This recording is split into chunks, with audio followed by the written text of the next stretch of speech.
Saudara-saudari yang terkasih, Habakuk 2 ayat yang keempat. Sesungguhnya orang yang membusungkan dada tidak lurus hatinya, tetapi orang yang benar itu akan hidup oleh percayanya. Yang menjadi topik renungan kita adalah orang benar akan hidup oleh percayanya. Saudara-saudari yang terkasih, melalui nats hari ini kita hendak ditegur Tuhan melalui Habakuk, sekaligus mengajar kita bahwa ada dua model orang di hadapannya. Pertama, model orang yang membusungkan dadanya, yang sombong dan khianat. Model orang seperti adalah orang-orang yang tidak lurus hatinya, dan mereka ini yang tidak akan tetap ada. Kedua, model orang benar. Model orang ini adalah orang yang hatinya lurus, dan orang-orang inilah yang akan tetap bertahan hidup oleh karena kepercayaannya. Iman, keyakinan, percayanya lah yang membawa orang-orang benar ini tetap bertahan di tengah berbagai goncangan hidup. Saudara-saudara yang terkasih, orang benar akan hidup oleh percayanya.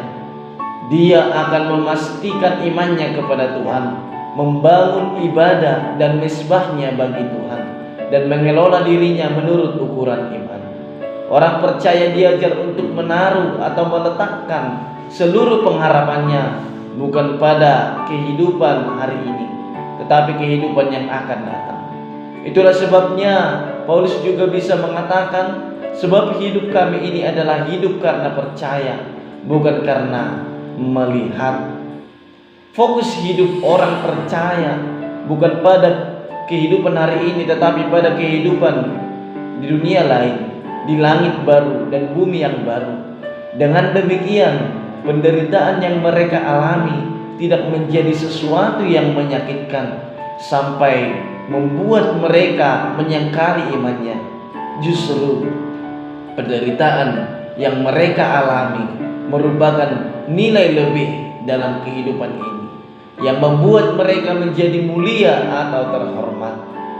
Pengharapan saudara memperoleh kemuliaan di balik kehidupan tersebut membuat mereka menjadi teguh dan kokoh dalam menghadapi segala tantangan yang begitu berat.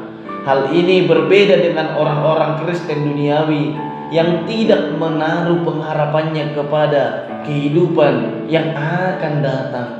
Mereka tidak akan sanggup menghadapi tantangan seperti yang dialami gereja mula-mula. Maka saudara, tidak heran sekarang pun di zaman ini orang-orang Kristen seperti itu tidak sanggup menghadapi serbuan pengaruh materialisme dan berbagai godaan untuk berbuat dosa. Saudara-saudari yang terkasih dalam Kristus Yesus, dalam Roma 10 ayat 10 telah dijelaskan bahwa orang percaya menghadapi tantangan atau musuh dalam bentuk kekuatan dari kekaisaran Romawi yang menyiksa dan menganiaya mereka secara fisik. Tetapi orang percaya pada waktu itu tetap kuat dan benar-benar dapat mengalahkan pergumulan mereka dalam aniaya tersebut dengan kesetiaan yang tinggi kepada Tuhan Yesus, sehingga mereka dapat setia sampai mati. Orang-orang Kristen tersebut tidak takut menderita, tidak takut menjadi miskin dan terhina oleh kekuatan Roma. Dengan keteguhan hati melawan tantangan, orang-orang Kristen tersebut barulah menjadi pemenang dan dapat dikatakan sebagai pemenang. Pemenang di sini maksudnya saudara adalah orang percaya dapat menanggulangi tantangan dalam bentuk aniaya dan berbagai penderitaan tanpa mengorbankan iman mereka.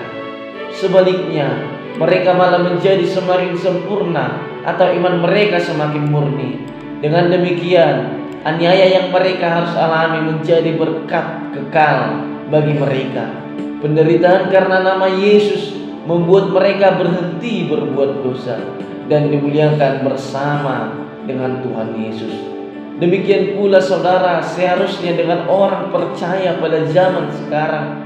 Orang percaya hari ini menghadapi tantangan atau musuh bukan dalam bentuk aniaya fisik, tetapi kekuatan materialisme dan godaan atau bujukan berbuat dosa. Orang percaya harus menang melawan tantangan pada zaman ini. Untuk bisa menang, maka orang percaya seharusnya tidak takut menjadi miskin, tidak takut dianggap tidak mulia atau tidak terhormat karena tidak memiliki barang-barang dunia fana. Orang percaya seharusnya tidak takut menjadi orang yang tidak memiliki kebahagiaan dari dunia ini. Orang percaya harus berani tidak menjadi kaya demi kebenaran dan kesucian hidup. Orang percaya harus berani tidak menikmati dunia dengan segala kesenangannya. Orang percaya harus berani menolak dosa walaupun ia merasakan ada sesuatu yang hilang di dalam daging dan jiwanya.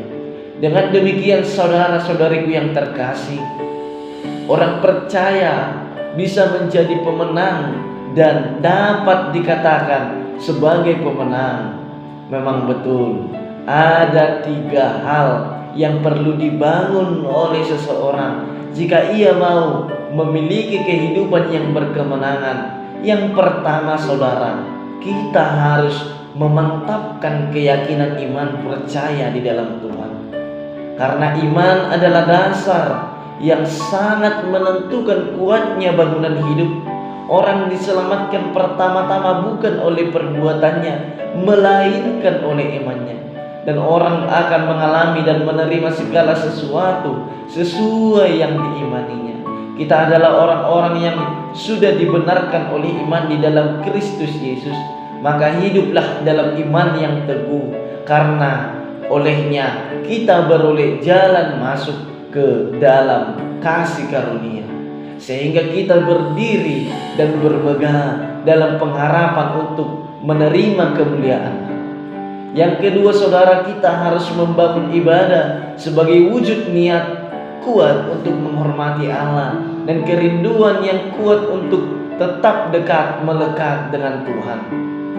Sebab latihan ibadah berguna untuk segala hal karena mengandung janji baik untuk hidup ini maupun yang akan datang. Nuh saudara membangun mezbah dan menghadirkan keharuman bagi Tuhan sehingga janjinya terjadi bahwa tak akan berhenti musim menanam dan menuai. Abraham saudara membangun mezbah di Betel manakala dia menerima janji berkat dan menjadi berkat bagi semua kaum di muka bumi. Yakub saudara mendirikan mezbah bagi Tuhan di tempat perjumpaannya dengan Tuhan yang memberi kekuatan dan pertolongan kepadanya dalam pelarian yang menakutkannya. Di sanalah dia kembali membangun mezbah bagi Tuhan yang menghadirkan kedahsyatan Allah meliputi kota-kota sehingga mereka terlepas dari kejaran musuh. Yang ketiga saudara, kita harus bisa mengelola hidupnya dengan baik. Kita harus mampu mengelola tubuh, pikiran, dan juga emosi perasaan kita. Penguasaan diri itu bukan sekedar menahan diri, melainkan mengatur dan mengelola dalam kesadaran untuk mendatangkan kebaikan dan damai sejahtera bagi diri dan orang-orang di sekitar. Kita tidak bisa mengendalikan apa yang terjadi di luar kita sebagaimana kita mau dan harapkan. Namun yang bisa kita kendalikan dan kelola adalah diri kita yang mencakup tubuh, pikiran, perasaan, dan perilaku kita. Karena itu saudara, mari terus bangun iman percaya kita kepada Tuhan, maka kita akan beroleh kehidupan yang kekal.